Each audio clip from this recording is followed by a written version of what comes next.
Are you in favor of premarital sex? Is it okay to engage in such a thing?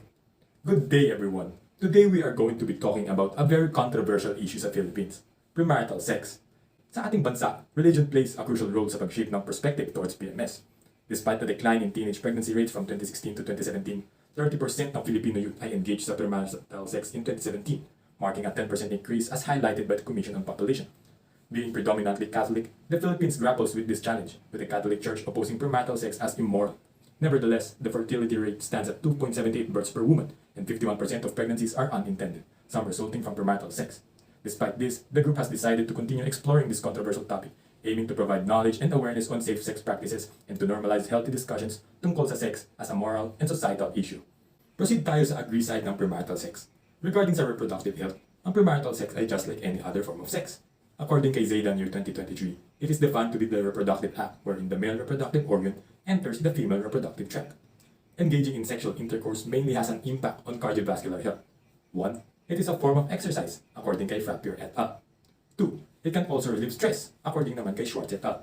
So, engaging in premarital sex has biological benefits, just like marital sex. Research emphasizes safe premarital sex, highlighting the vital role of enthusiastic and informed consent in reducing unintended pregnancies and STIs. Safe sex involves communication, respect, and ongoing consent. Open communication on with partners is crucial for understanding needs and boundaries based on SFSU 2022.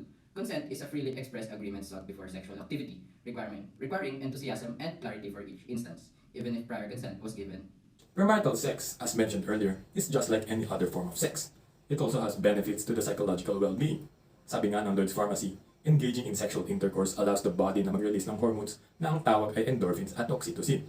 These feel-good hormones promote binding and relaxation, while also warding off despair and anxiety.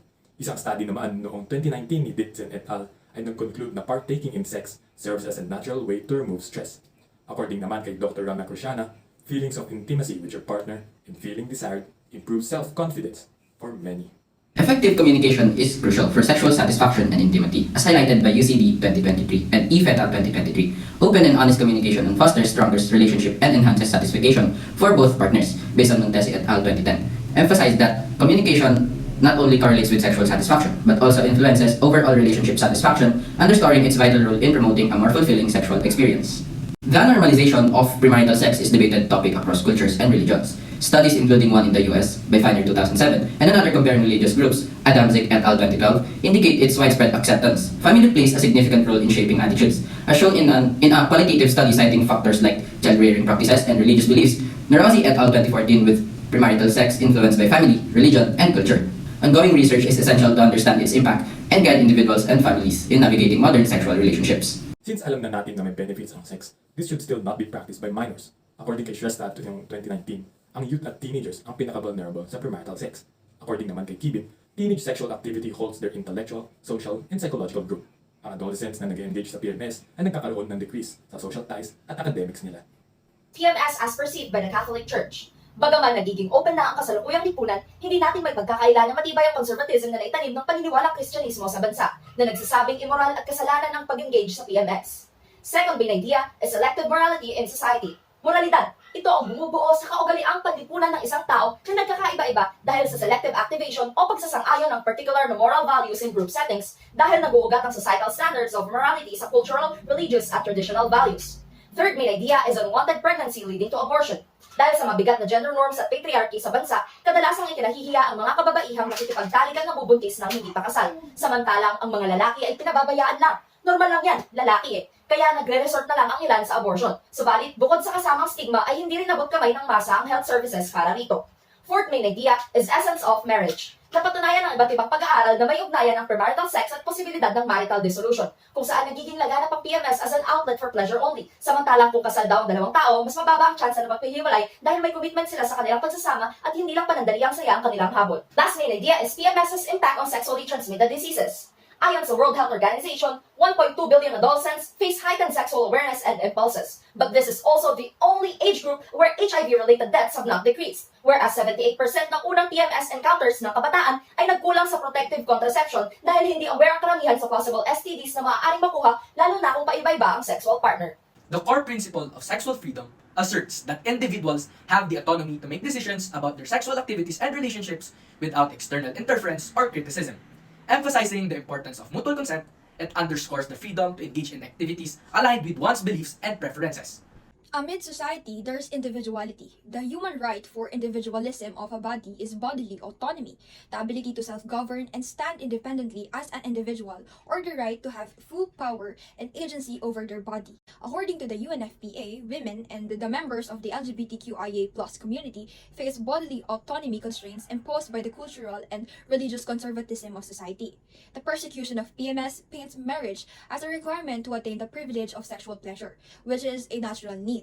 Opposing PMS is opposing the human rights of individuals incapable of marriage. Ultimately, the choice of whether to participate in the act is upon the individual.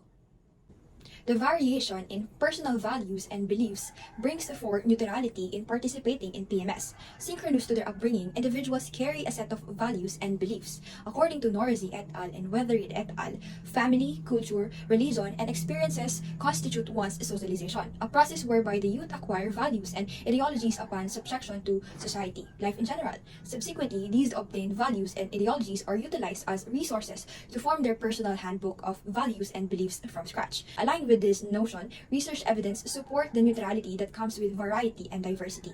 For instance, a greater inclination to religion manifests a greater declination of the practice. On the contrary, liberated individuals endorse more frequent and risky sexual behaviors. It all boils down to values and beliefs and their weight to an individual.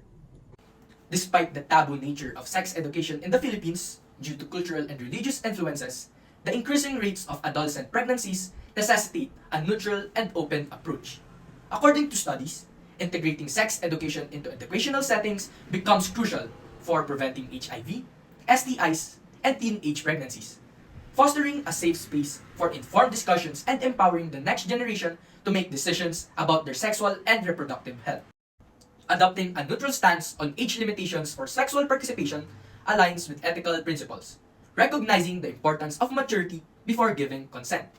Emphasizing mutual consent and open communication between partners fosters a dynamic of respect, acknowledging the influence of culture and beliefs on attitudes toward premarital sex, while education plays a vital role in promoting responsible decisions about sexual lives. Our online survey was answered by 51 respondents. As for the first graph, we can see that the age of respondents range from 12 to 45 years old, but the vast majority of our respondents are ages 16 to 18 years old. For the marital status of our respondents, we saw that the majority of our respondents are single. And lastly, for their educational attainment, we can see that the majority of the respondents are secondary and tertiary levels. Gathering results for a sensitive and taboo topic proved challenging due to its uncommon connotation in the country. The survey, distributed through Google Forms on Facebook Messenger and Twitter from December 2 to December 25, specifically targeted junior high school and senior high school students, college students, and adults, with some responses collected from anonymous alter accounts on Twitter. Recognizing the sensitivity, the survey was personally distributed via private messages, resulting in a nuanced data collection approach. To analyze the gathered data, thematic analysis was employed for its effectiveness in interpreting the diverse responses. Now, let us move on to the general results and discussion. The outcomes of this online survey have provided insights into the controversial topic of premarital sex. With a thorough analysis of the available data, 9 themes emerged. Now, let us move on to the first main theme. The exploration of the purpose of sex reveals 2 prominent subthemes. Ang una ay pleasure and intimacy. Respondents highlight, as shown, na ang sex ay parang language para magpakita ng love, build connections, and share intimate moments. Ayon sa mga studies, intimacy encompasses physical closeness, mutual trust, and vulnerability, contributing to the profound understanding that strengthens lasting bonds. Conversely, the second subtheme, reproduction and procreation, recognizes the biological purpose of sex in ensuring the continuity of the human species. Respondents express, as shown, the significance of sex in building families, continuing bloodlines, and reproducing to increase the population. This aligns with the dual purposes of human sexual activity identified by Lamont. Firstly, the generative function, focused on creating new life and continuing the human race, and the unitive function, centered around expressing and fostering love between partners. The research on people's perception of premarital sex revealed 3 main categories, influencing these perceptions: beliefs and values, responsibility, and the impact on the environment and the individual. For beliefs and values, participants held diverse views influenced by religious, moral, and societal factors. Some associated premarital sex with sin aligning with religious beliefs. Others viewed it amorally, emphasizing personal interpretation. The finding emphasized the complex interplay of family culture and religious influences. Regarding responsibility, participants presented varied perspectives. Some believe that responsible engagement in premarital sex involves adherence to safety measures such as consent and respect. Others acknowledge potential negative outcomes but did not see it as their responsibility to condemn those participating in premarital sex. And lastly, environment and individual. The research highlighted the potential detrimental effects of premarital sex on both the individual and the environment. Proceeding with the factors that influence diverse perceptions, almost every single respondent ay nagsabi na their standard PMS ay based sa kanilang beliefs and values. One also stated that peer pressure is one of the factors. The respondents' beliefs, both personal and religious, significantly influence their understandings of premarital sex. Some respondents maintain their personal values and stand by their beliefs, as long as they don't harm or target others' businesses. Moving on to education, some respondents attributed their strong stance of PMS to their education and liberality from their current school. They also conducted an extensive research on the topic, which provided them diverse insights from various sources. Moreover, social media is also a significant factor in shaping one's views on premarital sex. It has significantly influenced a respondent's liberal viewpoint, particularly on sites about women's healthcare, career resources, and literature. Those who believe in the positive impact emphasize the influence of sexual activity on hormonal release, affecting mood, stress, relief, and sleep quality. While acknowledging its positive effects, some respondents caution that sex is not the most influential factor in life and suggest prioritizing other crucial aspects. Conversely, respondents expressing a negative impact highlighted instances such as early pregnancy and its potential consequences. This aligns with existing research indicating risks associated with premarital sexual behavior among teenagers. Virginity, a moral standard or a social construct. Whereas the respondents answered the question, do you believe in the concept of virginity? Why or why not? Based on the answers, virginity is complex since it is a multidimensional topic that is influenced by social standards, cultural and religious views, and individual ideas. Sabi ng ilan sa respondents, the blessedness of someone's virginity is like a trophy, a bludgeon to judge and condemn, and virginity should be valued as influenced by religion. A study by Manalastas in 2018 states that social constructions of virginity include portraying it as a gift, a stigma, an act of worship, or a process. However, the Catholic Church teaches that virginity should be valued for the body is a temple of God and should be given to the opposite sex after marriage. Concerning the previous theme, virginity was not only tackled as a moral and societal issue, but the biological aspect of virginity was mentioned by some respondents, hence refuting the stigma on women who engage in premarital sex with singular or multiple sexual partners based on their hymen's differences in size and shape. The participants stated that virginity is not a physical concept, but a social construct, and that virginity encompasses of stereotypes that a woman should bleed during the first sexual intercourse, and women's virginity is based on her tightness. According to Riven Piran 2009, the hymen is a bloodless membrane at the opening of the vagina. When the hymen tears, it may not necessarily result in significant bleeding. The hymen varies in thickness and elasticity among women. It can tear due to physical activities like riding horses or cycling and sexual activity. In this topic, respondents voiced out their thoughts and opinions on whether engagement in PMS makes an individual less of a person. Results of the survey suggest that every respondent has stated that engaging in PMS does not define the person. Sabi nila, having sex does not amount to the whole personality of an individual and that no act can degrade one's value. They also stated na other factors ang nagdedetermine sa value ng isang tao rather than sex, such as good deeds and impact. On top of that, respondents expressed their opinions on degrading women, particularly those who label them as maluwag or makati, stating that no individual has the right to discriminate against women, as their sex life is their own and should not be dictated by others. They expressed that such responses come from the misogyny and close-mindedness of men. Due to its high, sensitive nature, comprehensive sexual education, CSE, is frequently neglected in conservative societies such as the Philippines, leading to elevated rates of teenage pregnancy, unsafe sex practices, and an upsurge in sexually transmitted diseases. Also, it limits pre-adolescents from acquiring essential information on topics like sexual orientation and gender expression. The respondents were given the question, what do you think of the country's educational system and its role in sex education? And they responded that the approach to sex education has been conservative, judgmental, and lacking, as it is focused on abstinence. Although the younger generations of teachers are more open, the knowledge on where to avail protective contraceptives is not informed to the public given our problem with overpopulation and teenage pregnancies. Several researchers conclude that sex education, a crucial but often disregarded aspect of education, addresses diverse elements like human development, emotional growth, and overall health. However, the impact of conservative and religious values continues to hinder the provision of comprehensive sexual education in the Philippine curriculum. Safe sex is a vital element in preventing unwanted pregnancies and sexually transmitted diseases. Respondents generally agree, as shown. Ayon sa isang study, medical professionals advise couples to use an efficient non-barrier contraceptive such as a pill combined with a barrier technique, often a condom, to reduce both risks. However, safe sex faces stigma, especially dito sa Pilipinas. With this being said, the primary goal of safe sex is to maintain reproductive health and prevent the spread of STDs, not just to avoid the responsibilities of parenthood. Now, it's time to watch some of the clips of the interviews. For you, what is the purpose of sex? Wala siyang definite na purpose. Historically, sa isang feudal na sistema, yung pakikipagtalik ay tinaguri ang paraan ng reproduction. Kasi kailangan ng mga magsasaka ng mga maraming anak noon para meron silang katulong magsaka, di ba? Ngayon, parang namula tayo na ay pwede lang pala siya for leisure. Kasi aminin natin, masarap siya. Masaya siyang gawin.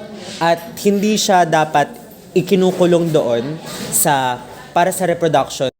Para magkaroon ka ng second generation. Second is para maging healthy ka. Kailangan mo rin i-release yung toxic sa body mo. Isa itong regalo para sa couples na pwede nyo i-enjoy kahit kailan nyo gusto. Do you agree with the engagement in premarital sex? Why or why not? Hindi siya matter of being right or wrong.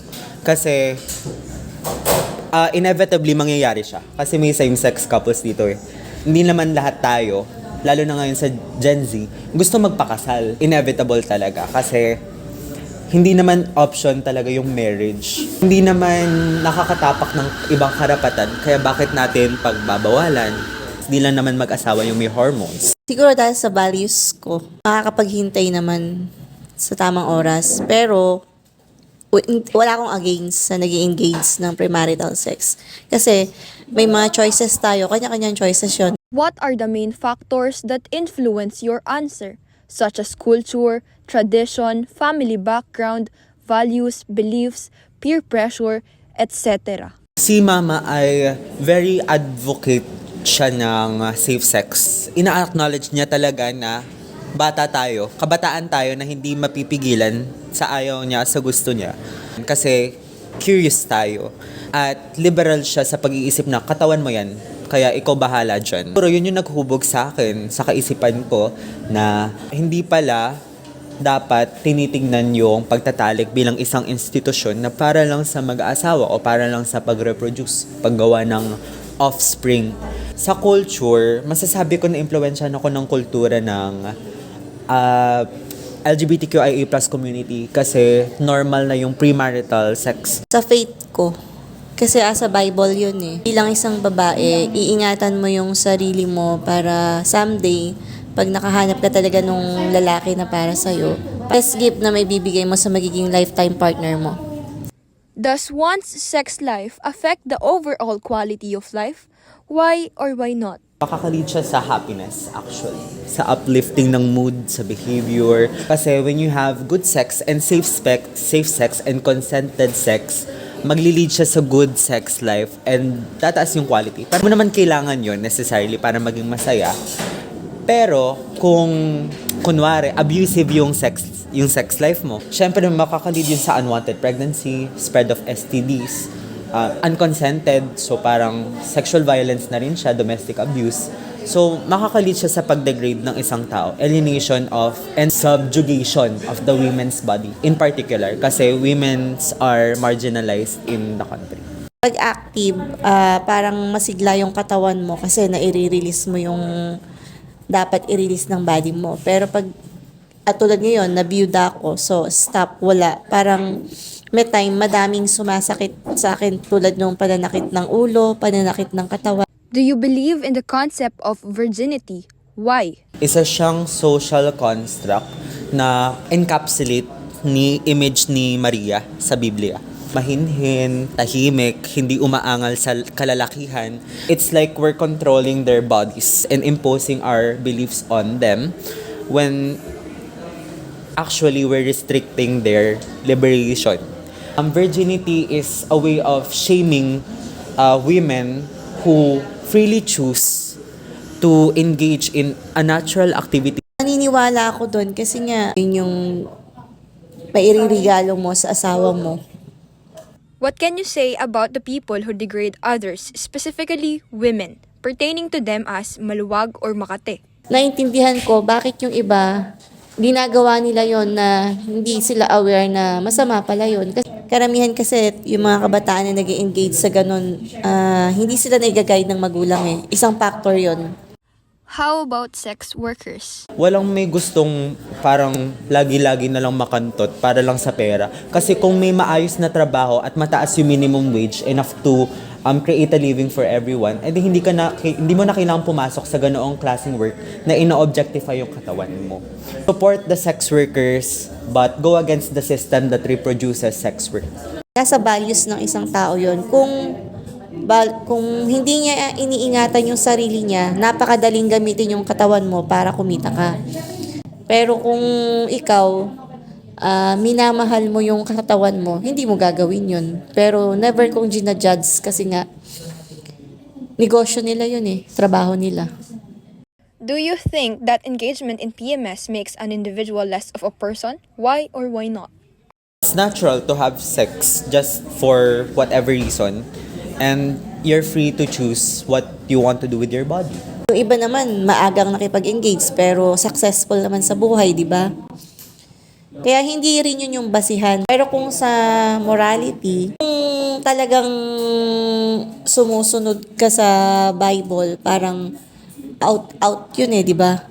Hindi talaga siya tama kasi hindi yun yung itinuro sa atin na, di ba sabi nga nila, yung katawan natin, temple ng Panginoon. Kaya kung paano mo siya iingatan, iniingatan mo din si God. What do you think of the country's educational system and its role on sex education? Walang sex education sa Pilipinas kung tutuusin. Wala. Zero. May stigma na sumasurround sa subject. At yung kultura na yun, napaka-atrasado kasi kung hindi natin papag-usapan, di ba? Kailan natin siya matututunan kung paano gawing tama?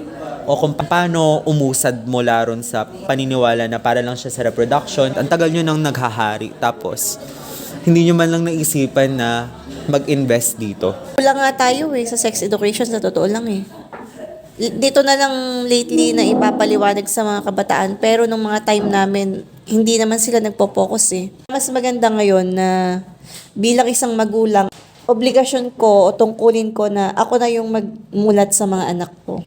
If the youth were properly oriented with sex education, do you think there would be less engagement in PMS? Why?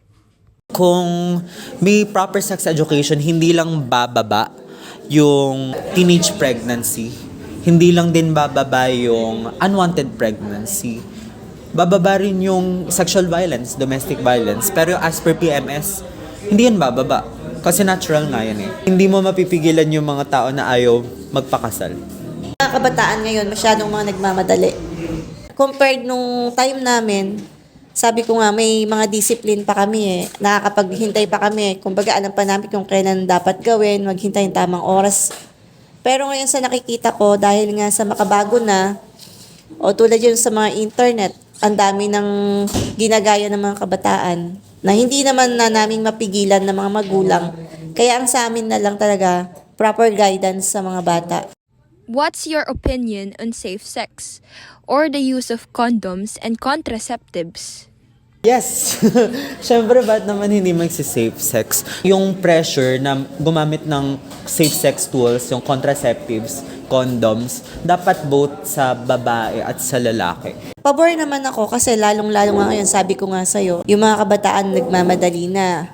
Akala nila na pag ginawa nila yon hindi nila napaghandaan kung ano yung magiging consequence. Kaya mas maganda, gumamit na nga lang din. Kasi batang magulang, hindi ka ready. Physically, emotionally, financially. As shown earlier, the first interviewee is Brent Cabanayat, a 17-year-old grade 12 student leader, while the other interviewee is Maria Jinky T. Tomas, a 44-year-old widowed housewife. Both of their beliefs are influenced by their familial background on how they were raised. Cabanayan stated that his mother is an advocate of safe sex, who assured him that it is normal for teenagers to explore on their sexual identity, while Tomas believes that her parents' openness, leniency, and trust to her decisions pushed her to become an obedient child. She stated that, "Mabait kasi mga magulang ko, kaya pinili ko rin maging mabuting anak sa paraan na alam kong maganda. And that is by following the religious teachings." Meanwhile, Cabanayan further stated that his liberal belief was also influenced by the culture of the LGBTQ+ community, where premarital sex is a common activity since marriage is not an option in order to engage in such sexual activity. On a positive note, both agreed that a good sex life elevates the quality of life due to its biological and psychological benefits. They believe that the body has its sexual needs that could uplift one's mood. However, they acknowledge that safe sex should be supported, especially in terms of family planning and avoidance of spreading STDs or sexually transmitted diseases. In terms of virginity, Kabanayan believes that it is a social construct that restricts a woman's liberation on their body that shames them when engaging in sexual activity before marriage. However, Tomas thinks that it is a gift that could be enjoyed and shared by a married couple since it comes along with the sacrament of marriage. In the case of sex workers, both of them believes that sex work is still work, for it is a choice. They highlighted that prostitutes should be respected since they are the owners of their bodies and are the ones responsible for it. Then, Kabanayan added that the government is responsible for the existence of sex workers because no one would want to sexually abuse themselves in their work, especially if there are other dignified jobs that offer higher salaries which could sustain a living. Further, they think that the Philippines lack sex education since it focuses on bodily autonomy and not fully gives a comprehensive curriculum on STDs and safe sex practices. For them, it is highly supported to practice safe sex to lessen the rates of teenage pregnancies and STDs in the country. Overall, the group concludes that the participants' answers are based on their personal values and active selection of moral standards. Their answers contrasted in a way that the younger interviewee, Brent Kabanayan, believes in liberal notions and practices and open social movements, while the widowed interviewee, Maria Jinky Tomas, remains faithful to her belief that the Bible should be followed since the Lord prohibits engaging in sexual activities before marriage. Regarding with the survey, the group struggled to find participants since taboo and controversial yung topic. With the help of face-to-face interviews and the survey, the group was able to build a strong foundation and support that enhanced their understanding regarding the issue on both sides. Despite this, the group's stand did not change and still believes that premarital sex should not be unfavorable as long as consensual, safe sex is practiced, and that there are no minors involved. With that said, the group also concludes that premarital sex varies based on an individual's views, beliefs, and education. Despite that, the group still respects those who disagree with premarital sex, since, as mentioned, it is based on an individual's personal beliefs or overall culture, from the short interviews to the summer theme photoshoot and the insightful responses from the community. Overall, the group gained a lot of knowledge regarding the topic and had fun exploring a very controversial issue. The vibrant essence of unveiling summer in the Philippines was showcased during the photoshoot held at the Central Luzon State University pool. Against the backdrop of the cool waters and the lush greenery, the shoot revolved around the warmth that characterizes the country as a tropical paradise. Kahit na November na at malamig na sa ibang lugar, heto tayo, walang kupas na araw-arawang init at kagandahan. As the models rocked the group's summer styles by the pool, they brought the chill vibes despite the scorching weather. Kahit malapit na ang Pasko, the scorching weather demanded resiliency and adaptability. The members had to be resourceful, asking permission from the university pool's caretakers para makapag-cool off sa water habang pinupuno ito. So amidst the heat, break muna para maging fresh at ma-maintain ang energy para sa shoot. Unfortunately, there came a moment of unintentional clumsiness when some members accidentally wet their clothes. While this presented an obstacle, it also brought an element of spontaneity and fun to the experience, capturing genuine reactions amid the mishap. In another amusing turn of events, nakalimutan namin magdala ng sleepers. So we were practically walking around the area in wet socks post-shoot. The combination of wet clothes and sock-clad feet added a light-hearted touch to the situation, turning what could have been a word of malfunction into an inside joke. Despite the challenges posed by the hot weather, dahil palong-palaw si Mr. Sun nung araw na yun, plus nababasa pa yung damit namin, we were able to find humor in the situation. Kaya the supposedly stressful experience became something enjoyable and memorable instead. Enjoy the rest of our pictures and thank you for listening.